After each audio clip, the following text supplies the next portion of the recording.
ไปสิเสือฟังทุกคำวาจาที่น้องแก้วตาได้กล่าวมาวันที่13 เดือน 2ที่เราสองคนได้เจอกันพอวันในวันนั้นยังจดจำอยู่ในใจก็เจ้านั้นงามเกินคนก็เจ้านั้นสวยเกินไปตัวอ้ายเป็นเพียงคนจนน้องนางก็คงบ่สนใจอยากได้เจ้านั้นมาเป็นแฟนก็เจ้านักแห้งเอ่ยล่ะแก้มแดงก็อยากได้เจ้ามาควงแขนอิลีเ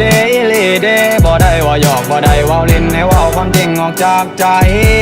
หัวใจก็ง่ายมันเต้นแรงเมื่อได้เจอหน้าไอ้ล่ะคนงามก็เจ้านักเป็นตาแพงทุกเช้าทุกเว้นทุกคำแหลกทุกคำทุกคืนทุกครั้งทุกค่าไม่การเวลาจะเปลี่ยนไปหัวใจดวงนี้ก็ยังเป็น